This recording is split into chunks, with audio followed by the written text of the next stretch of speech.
Vaatame nüüd, mida siis 2026 toob igale ascendendi ja päikesemärgile. Vaatame nüüd, mida toob aasta 2026 kaladele.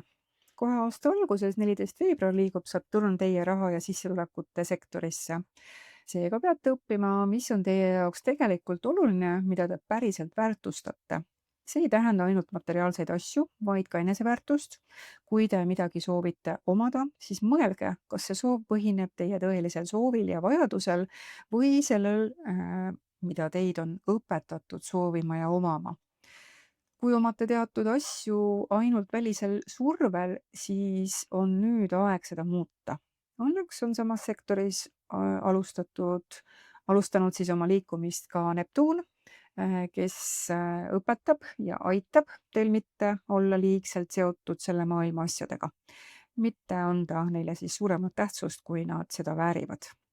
Ja kindlasti tuleks vältida hasartmänge ja kõikvõimalikke pettuseid. Need on lihtsalt siin kergemad teieni jõudma.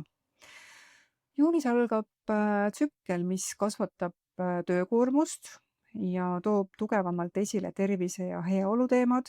Igapäevaelu tuleb teha tõhusamaks ja see ei ole selline rahulik aasta. Tempo läheb hästi üles ja seda on tunda just rutiinides.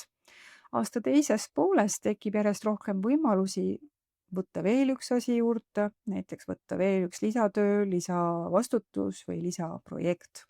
Samas võite jääda selle tegemise ringi, mis hoiab siis omakorda kinni teid samas kohas, kuigi te väga pingutate. Oluline on mõista, kas töö viib teid edasi või hoiab lihtsalt hõivatuna. 27. juuli algab tsükkel, mis aitab teil vahet teha siis, millised kohustused ja töökohustused on teile vajalikud ja millistest tuleks loobuda. Rääkides nüüd teie rahadest ja finantsidest, siis alates 14. veebruar, nagu öeldud, algab tsükkel, kus oluline on keskenduda oma tõelisele väärtusele ehk siis eneseväärtustamisele.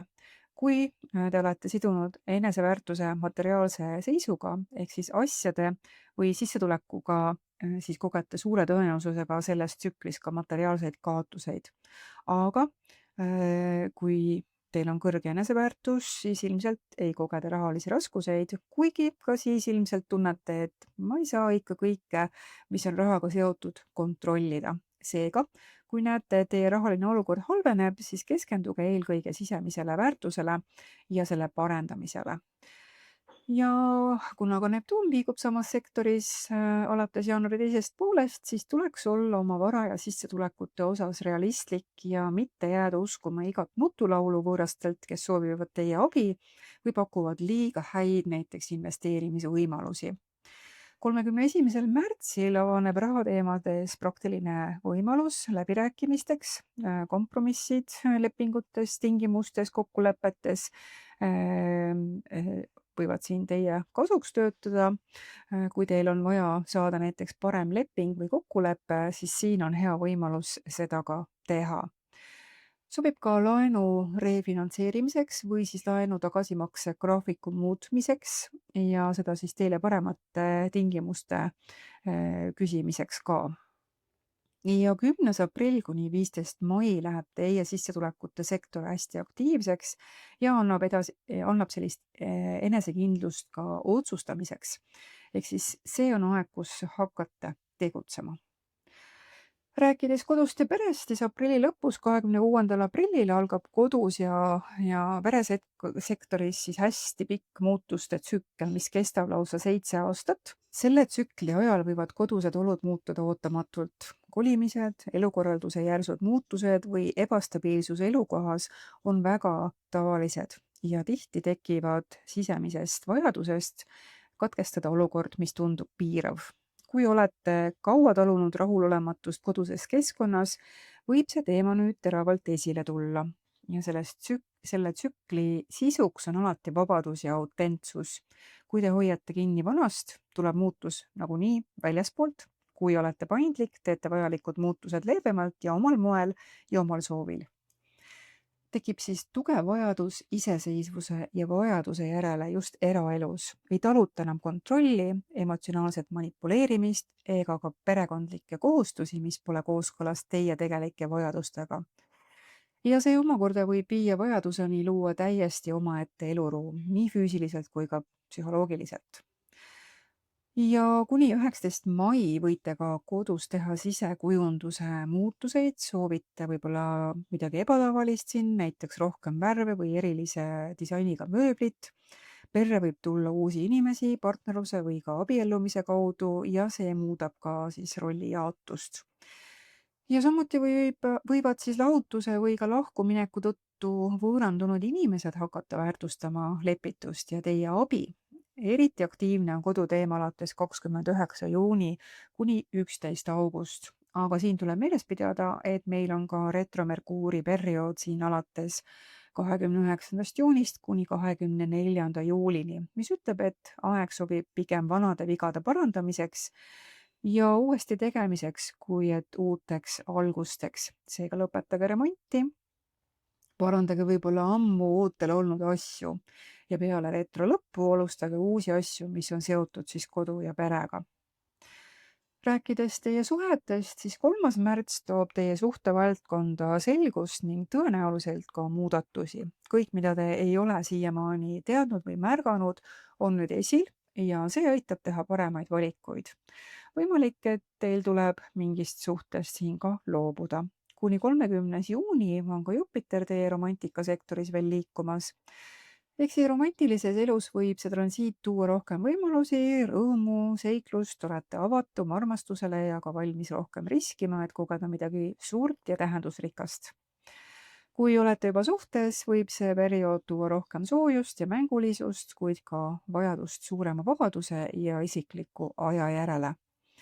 10. juuli kuni 7. august on partnerluses tore aeg, kuid tuleks meeles pidada, et 29. juuni kuni 24. juuli on meil retromerkuur.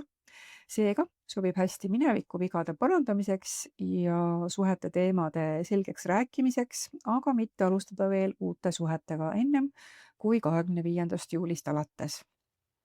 Küll aga toob see aeg tõenäoliselt teie suhetesse pehmust ja rõõmu ja vajadusel ka leppimisi. On hea aeg ka ärisuhetes kokkuleppeid sõlmida, seda siis ikka peale 24. juulit. Rääkides õnnest, lastest ja loomingust, siis kuni 30. juuni kestab veel rõõmu ja loovuse tsükkel, mis toob õnne, kergust ja romantikat. Selle transiidi ajal suureneb siis optimismu ja usk iseendasse.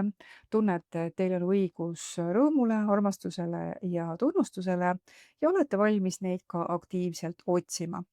Loomingulised impulsid tugevnevad ning see on väga soodne aeg kunstilisteks tegevusteks, hobide arendamiseks ja kõige jaoks, mis võimaldab teil ennast ainulaadsel viisil väljendada. Inspiratsioon tuleb kergemini ja on ka rohkem julgust oma ideid maailmale näidata.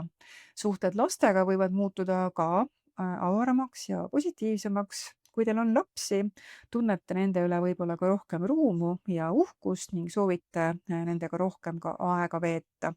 Samuti võib see transiit olla seotud laste sündimise või ka lastega seotud rõõmsamate sündmustega üldse. 1. juuni kuni 9. august liigub Merkuur hästi pikalt vähimärgis ja paneb teid mõtlema, kuidas saaksite paremini planeerida oma aega nii romantika või ka lastega koos olemisele, kuna siin on meil retromerkuuri aeg 29. juunist kuni 24. juulini. Seega sobib see aeg hästi uuesti siis asjade läbi mõtlemiseks ja vanade teemade selgeks rääkimiseks ja uusi tegevusi siin ärge siis alustage. Ajavahemikul 11. august kuni 27. september lisab Marss siia valdkonda energiat ja julgust ja hakkate suurema innuga tegutsema ja hea aeg olla aktiivne ja ka näiteks lastega koos sportimiseks on väga hea aeg siin. Seiklustest, õppimisest ja avardumisest rääkides, siis Merkuuri pikem viibimine Skorpionis alates siis 30. september kuni 6. detsember tõstab üles sellised avardumise ja avastamise teemad ja paneb teid võib-olla asju uurima, süvenema ja otsima ka motiivi, miks te üldse kuhugi suundute. Samas jällegi 24. oktoober kuni 13. november liigub Merkuur siin retros, ehk siis sobib pigem arutleda ja tagasi mõelda teemadele, millega olete juba tuttav ning reisida ka ainult kohtadesse, kus olete ka juba varem korduvalt käinud. Tööst ja tervisest rääkides, siis alates 30. juuni liigub Jupiter lõvimärki ja teie jaoks algab aastane tsükkel, mis puudutab teie tööd ja tervist. Siin võivad tööolukorrad näiteks paraneda, paremate töötingimuste saamine võib siin olla või isegi uue töökoha saamine, mis siis kõik pakub paremat võib-olla tasu või rohkem eneseteostamise võimalusi, aga tõenäoliselt ei liigu te suurema võimu või staatusega positsiooni poole. Oluline saab olema teie jaoks 12. august, kus algab pikem periood, seda siis vähemalt 6 kuud, kus teie töö või tervise teemad muutuvad. Just siin perioodis võitegi saada uue töökoha, kui te seda otsisite. Võite kogeda siin ka töögraafiku või töökaaslaste muutuseid, aga ka tööülesanded võivad siis siin muutuda. Ja kui teil on vähegi tervisemuresid, siis tasuks nendele juba enne seda aega tähelepanu pöörata. Seega tuleb oma tervise eest hoolt kanda nii füüsilise kui ka vaimse tervise eest. Oluline on ka mõõdukus, sest et kipute omale võib-olla liiga palju töökohustusi ja üldse kohustusi teiste eest võtma ja siin võite siis näha ka selle tulemust. Kuigi Jupiter samas sektoris võib aidata teil ka kiiremini paraneda, kui teil on mõni haigus, kuid samas liialdades võite näiteks liigse rasva või magusaga omale liiga teha, ehk siis ikkagi mõõdukus ennekõike. Selline oligi teie aasta ülevaade. Soovin teile omalt poolt ilusat uut 2026. aastat.